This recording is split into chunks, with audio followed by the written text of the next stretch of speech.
오늘 말씀은요, 창세기 33장 1절에서 20절 말씀입니다.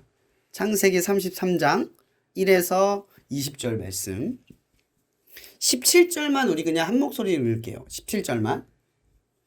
창세기 33장 1에서 20절. 그리고 17절만 읽겠습니다. 찾으신 줄 알고 같이 읽을게요. 시작. 야곱은 숫곳에 이르러 자기를 위하여 집을 짓고 그의 가축을 위하여 우리간을 지었으므로 그 땅 이름을 숫곳이라 부르더라. 아멘. 여러분 그 시편 23편 말씀 잘 알죠? 쉴만한 물가, 그가 나를 쉴만한 물가로 인도하는 도다. 내가 사망의 음침한 골짜기로 다닐지라도. 자, 이 말씀을 보면 우리가 보통 삶의 안식이 필요할 때, 쉼이 필요할 때, 뭔가 쉬고 싶다, 거기에 이루고 싶다라고 할 때 떠오르는 이 말씀 구절은 아마 이 쉴만한 물가, 이 내용의 구절일 거예요. 근데 우리는 그 말씀이 가지고 있는 중첩되어 있는 구절을 잘 못 봐요. 예를 들어 창세기 15장에 아브라함에게 하나님께서 모래와 같이 별과 같은 후손을 주겠다라고 말씀하신 뒤에 하신 말씀 잘 모르죠. 400년 동안 애굽에서 너희가 노예를 한 뒤에 내가 너희를 민족으로 이끌 것이다. 중요한 것은 복을 믿는 것에만 그친 게 아니라 하나님께서는 그것을 동반한 하나님의 계획이 있을 것이므로 앞으로 닥칠 어떠한 것을 위하여 앞으로 내가 너를 어떻게 인도할 것이다 라고 하는 것을 함께 명시한다라는 거예요. 근데 우리는 뭐만 기억하냐면 별과 같이 모래와 같이 많은 후손을 줄 거다 라고 하는 지점만 기억을 해요. 마찬가지로 시편 23편에 보면 쉴만한 물가만 기억을 하죠. 근데 그 뒤에 뭐라고 기록을 하고 있냐면 사망의 음침한 골짜기를 다닐지라도 라고 표현을 해요. 이 얘기는 무슨 얘기냐면 쉴만한 물가가 단지 쉴만한 물가만 있는 것이 아니라 그곳이 사망의 음침한 골짜기처럼 되어 있다라는 것을 의미하는 거죠. 그러니까 이 다윗이 보통 지냈던 삶의 지경이 어디예요? 사울에게 쫓겨다닐 때 보통은 광야였죠. 광야가 어떤 모습입니까? 우리가 생각하고 있는 초목과 풀이 있고 물이 흐르는 그런 공간을 의미하는 게 아니에요. 그러니까 다윗이 쫓겨갔던 공간은 광야였는데 그 광야 속에서 뭐를 발견했다? 쉴만한 물가를 발견했다는 거죠. 그러니까 광야에서 물가를 발견했다는 게 어떤 의미일까요? 상황이 바뀐 게 아니라 그곳에 있는 내 자신이 변화됐다라는 거죠. 무엇에 의해? 광야에 내가 아직 있음에도 불구하고 그 광야 속에서 우리는 안식을 누릴 수 있었다. 나는 안식을 누릴 수 있었다. 이 얘기가 되는 거예요. 근데 우리가 가만히 생각을 해보면 이스라엘이 하나님이 출애굽을 통해서 가나안 땅으로 이끌어 갔을 때 이스라엘 사람들의 가나안은 뭐였어요? 적어도 출애굽보다 애굽에서 보냈던 시절보단 나은 삶이겠죠. 하나님이 그들에게 보장된 그들의 가능성, 가치, 그들의 가치관 그걸 보게 하신 것은 아마 그들이 바라봤던 가나안 땅일 거예요. 근데 보세요. 얘네들은 이집트에 있었어요. 이집트에서 봤던 나은 삶이 뭐예요? 보다 나은 삶. 예전에도 한번 설교했었죠. 이집트에서 바라봤던 보다 나은 삶이 뭐예요? 부자, 잘 먹고 잘 사는 거. 적어도 노예는 아닌 거. 자유가 있는 곳. 거기가 가나안 땅이겠죠. 그렇죠? 근데 중요한 건 하나님께서 이들에게 애굽 땅, 그러니까 이집트에서 바라봤던 가치관대로 가나안 땅을 보라고 말씀하시는 게 아니에요. 이 광야의 여정이 무엇을 위한 여정이냐라는 거죠. 핵심은 이거예요. 왜 광야 속에서도 가나안이 있다는 거예요. 그걸 보게 하시기 위해 광야의 여정이 필요한 거죠. 아까도 그냥 성우랑 차에서 오다가 그런 얘기를 좀 했던 것 같아요. 무슨 얘기냐면 이런 거예요. 이런 삶의 광야 같은 시간들이 있잖아요. 무의미하고 쉬고 싶고 도망치고 싶고 빨리 이 시간이 끝났으면 하는 그런 시간들이 있을 거예요. 그게 광야죠. 근데 그 광야 속에서도 뭐가 있냐면 가나안이 있다는 거예요. 그 가나안을 발견할 수 있는 게 광야라는 거예요. 광야 없이는 가나안을 못 발견해요. 중요한 건 하나님께서 왜 우리의 인생을 이 광야의 여정을 거치도록 하셨냐는 거죠. 이 인생에서 하나님이 선택한 사람들의 여정들을 보세요. 그 모든 사람들은 다 광야를 거쳤어요. 거치지 않는 인물을 찾을 수 있어요? 사울, 광야를 거치지 않았어요. 그래서 어떻게 됐죠? 그 인생의 결말이? 솔로몬, 그 광야를 거치지 않아서 그 인생의 결말이 어떻게 됐어요? 이게 성경이 우리에게 말하고 있는 사실에 대해서 주목을 해보자는 거죠. 우리는 쉴만한 물과 어떤 이상향, 유토피아, 그거는 머릿속으로 그려놓고 그걸 기대하고 거기까지 가는 나의 인생은 어떻게 해요? 하나님의 계획과 뜻으로 묻지 않아요. 그냥 방치하고 지나가기만을 바라고 보내버린다는 거죠. 근데 이건 하나님께서 원하는 길이 아니라는 거예요. 오히려 이 광야에 하나님의 가나안이 숨겨져 있다라는 거예요. 내가 앞으로 도착해야 할 가나안이 어떤 장소인가를 보게 만드는 곳이 광야라는 거예요. 그 광야를 제대로 지나지 못하면 우리는 가나안에 도착했을 때 10명의 정탐꾼처럼 바라보는 거예요. 그곳은 황망한 광야다. 우리는 메뚜기 같다. 그것은 볼품없는 땅이다. 맞아요. 현실적으로 가나안 땅은 볼품없는 땅입니다. 암석으로 되어 있어서 물이 흐르지 않아요. 우기와 건기가 나눠 있어서 보통은 물을 얻을 수가 없어요. 이슬로만 얻을 수 있는 곳이죠. 비가 내리면 또 왕창 내려요. 거기는 농작물, 그러니까 그들이 이집트에서 경험했던 밭작물을 할 수 없는 공간인 거예요. 거기가 광야, 거기가 가나안 땅이었던 거예요.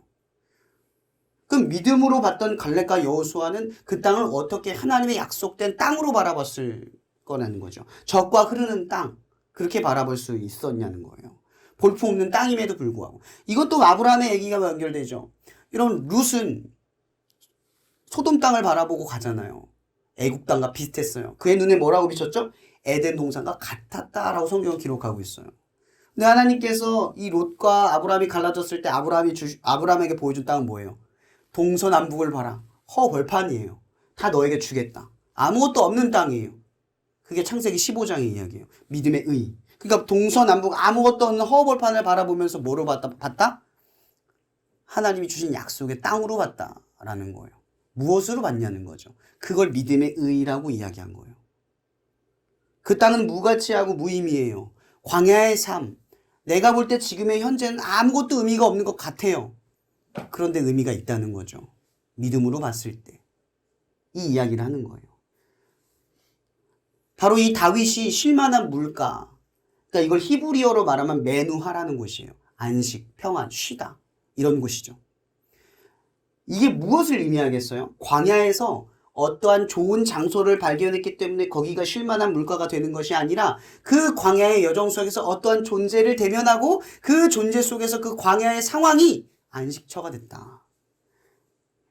그곳은 그 어떤 사람과 만난 장소가 되는 거예요. 마치 야곱이 도망치다가 베델에서 하나님을 만난 것처럼 그곳이 하나님의 장소가 된다는 거죠. 나와 하나님이 만난 장소, 안식처. 그러니까 이 장소의 의미는 뭐예요? 플레이스가 아니라 미팅, 누군가를 만났다라는 걸 의미한다는 거죠. 어떤 사람을 만나는 시간대, 어떤 시간을 만나는 장소, 거기가 광야의 안식처라는 거예요. 그러니까 다윗이 지금 쉴만한 물가라고 고백하는 곳은 하나님과 내가 만나서 안식을 누렸던 곳. 그곳은 비록 나를 우겨싸고 죽이려고 하는 사망의 음침한 골짜기 같은 곳이지만 그곳에서도 뭐가 있었다? 쉴만한 물가가 있었다는 거죠. 여기서 물은 생명을 상징하는 거죠. 이 다윗이 죽을 만한 상황 속에서 시편의 수많은 기도의 내용들이 누구의 기도인지 알죠? 거의 대부분이 다윗의 기도예요. 그가 사울에게 쫓겨갔을 때, 억울한 상황에 처했을 때, 혹은 자기 아들이 나를 죽이려 했을 때, 나라를 통치하며 비참하고 외로웠을 때, 그때 써내려간 글들이 다 시편의 이야기예요. 여러분, 그가 왕궁에 있었어도 삶에 문제가 없지 않았잖아요. 그죠? 다윗은 결국 왕이 됐잖아요. 결국 자기가 원하는 걸 얻었고 자식도 얻었어요. 예루살렘 성으로 들어가서 모든 이스라엘을 통치하는 하나님의 뜻도 이루었고, 비록 성전을 자기가 만들 수는 없었지만 그걸 이룰 수 있도록 하나님의 풍요로움을 조건을 완족시켜줬어요. 그 아들을 통해서 이루도록 허락하셨어요. 모든 걸 하나님이 허락하셨고 모든 걸 이뤘단 말이에요. 근데 그의 인생에 계속 뭐가 필요했죠? 쉴만한 물가가 필요했다는 거예요. 인생에 쉴만한 물가는 항상 필요한데 우리는 어느 순간 잊어버리죠.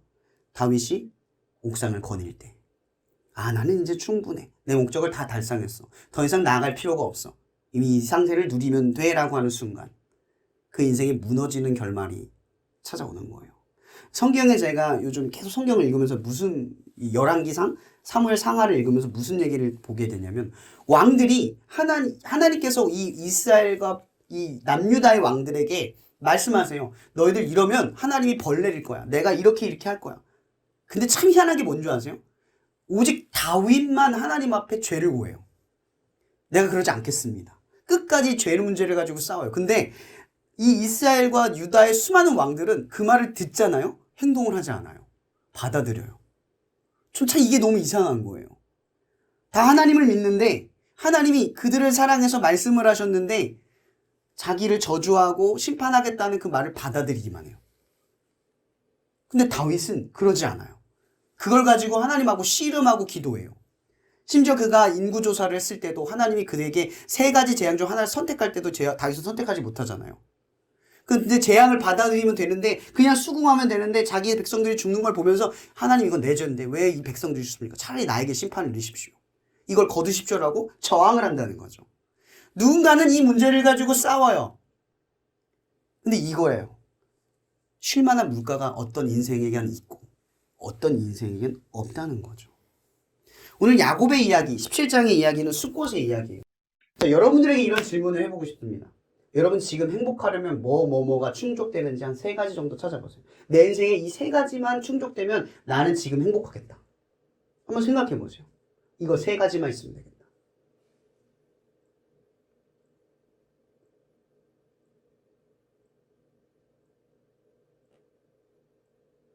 그 3가지를 두고 한번 오늘 말씀을 주목해 보세요.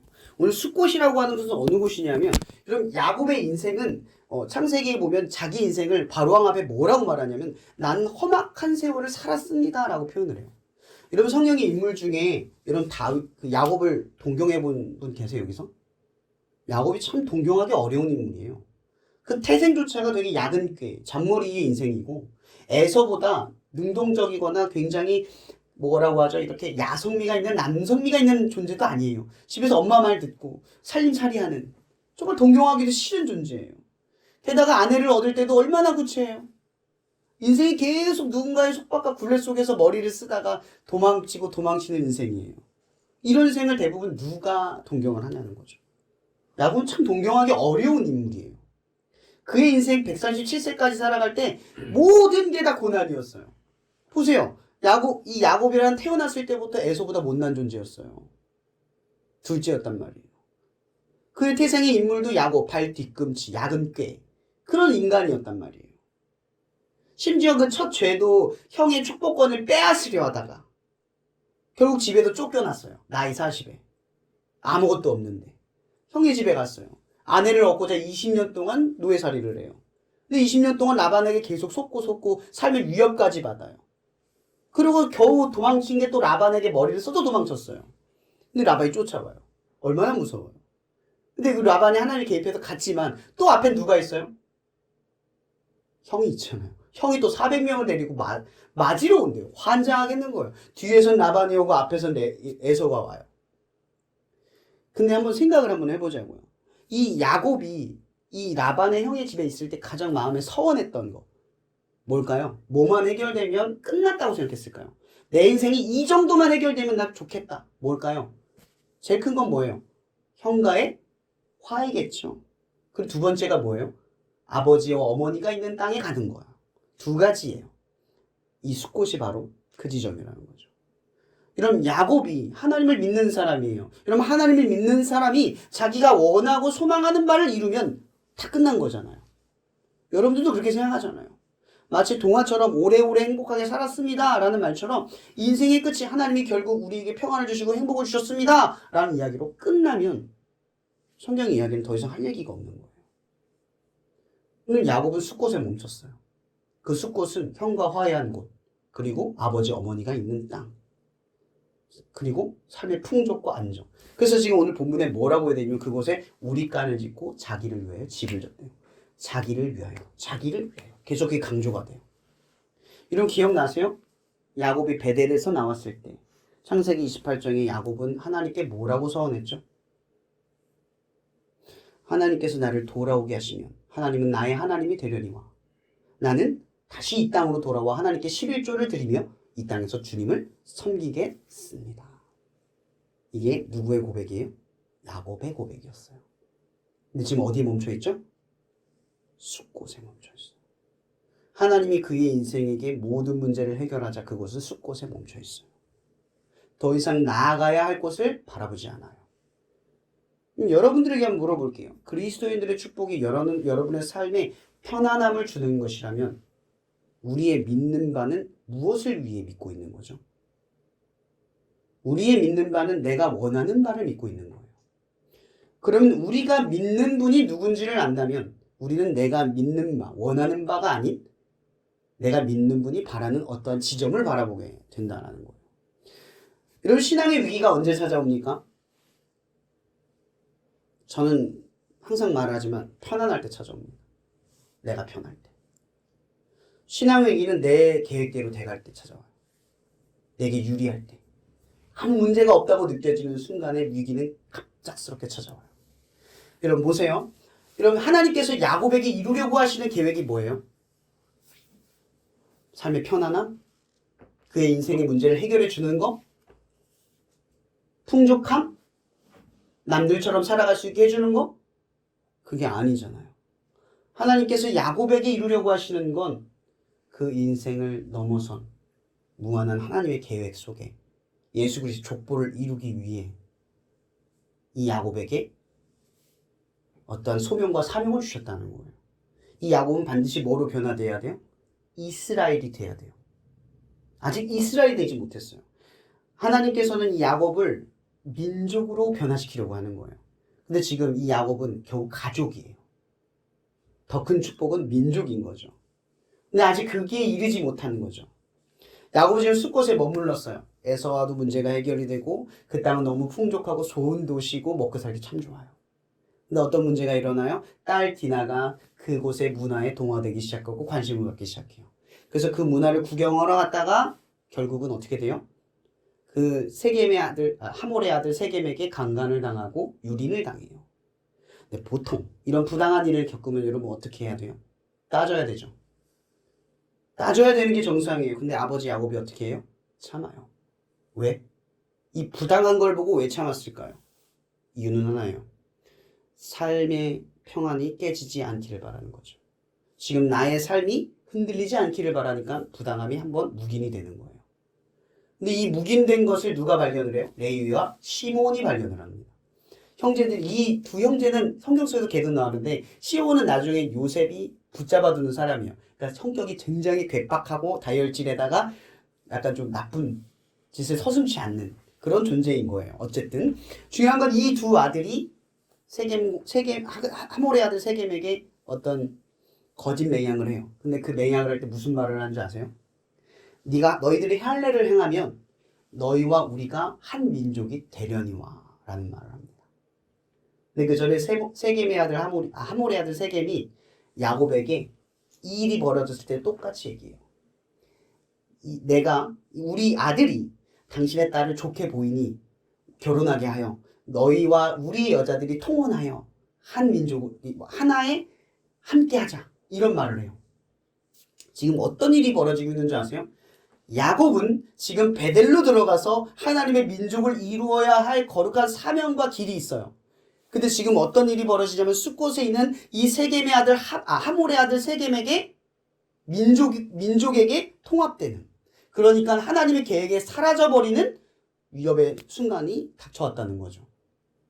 지금 야곱에게 있는 가장 결정적인 위기는 야곱의 사명과 소명, 그동안 이끌어왔던 하나님의 모든 뜻이 한 번에 사라져버리는 순간이 찾아왔다는 거예요. 지금 야곱의 위기는 삶의 문제가 기틀이 흔들리는 게 아니에요. 야곱을 통한 하나님의 계획이 완벽하게 무너져버리는 순간이었다는 거죠. 그렇게 야곱의 위기는 그런 식으로 찾아오는 거예요. 마찬가지로 우리도요, 평안함, 내 삶의 편안함을 지키려고 하는 행동들이 보통 우리는 하나님과의 문제에서 타협하거나 물러서게 돼요. 근데 우리가 보기엔 하나님을 떠난 정도로 끝나지만 그 일이 결국은 내 인생을 평생 괴롭히게 만드는 이스마엘, 어떤 삶의 쓴뿌리가 되어 계속 우리를 갉아먹고 괴롭히는 문제가 된다는 거죠. 이것은 여러분의 죄의 문제와 마찬가지죠. 잘못된 죄의 습관이 한번 잡히면 어때요? 사실 안 끊어져요. 평생 시달려요. 우리가 애초에 죄를 떠나야 할 이유가 바로 이것 때문인 거예요. 저도 그런 문제들이 있어요. 삶의 죄의 반복된 문제 때문에 지금까지 시달리고 아파하는 문제들이 있어요. 매일 싸우고. 야곱에게도 이런 문제가 생기기 시작을 하는 거죠. 우리는 이 야곱, 이 숲곳에 머무른 야곱을 통해서 바라봐야 될 것이 있어요. 그게 뭐냐면 어떠한 가나안을 바라보고 있느냐를 점검해야 한다는 거죠. 그럼 야곱이 왜 숲곳에 멈췄을까요? 그가 바라봤던 가나안은 하나님이 약속했던 땅이 아니라 에서와 화해하고 가족이 평안하고 자유를 얻는 그 정도의 삶, 거기에 안주했다는 거예요. 그러면 하나님을 믿는 그리스도인들이 바라봐야 할 방향은 어디냐라는 거예요. 우리를 주저앉히게 만드는 위기는 어느 지점이냐는 거죠. 바로 잘못된 가나안이라는 거예요. 어디를 바라보느냐는 거죠. 여러분들은 지금 광야의 시절을 보낼 수도 있고 보내지 않을 수도 있습니다. 근데 정작 중요한 건 우리가 가나안 땅을 이 광야를 지내면서 어떠한 가나안을 바라보느냐는 우리의 변화된 모습을 바로 점검할 수 있게 해주시는 하나님의 특별한 지점이라는 거예요. 여러분 편안함입니까? 평안함입니까? 여러분 세상에서 우리가 누리라는 건 다 편안함을 누리기 위한 내 소망이에요. 근데 이걸 기억하세요. 편안함이 우리를 구원하진 않아요. 여러분이 원하는 것을 이루는 것이 우리의 구원과 직결되지 않아요. 마치 그리스도인이 성공을 하면 그 성공이 구원받을 어떠한 열매처럼 보이지 않는다는 거죠.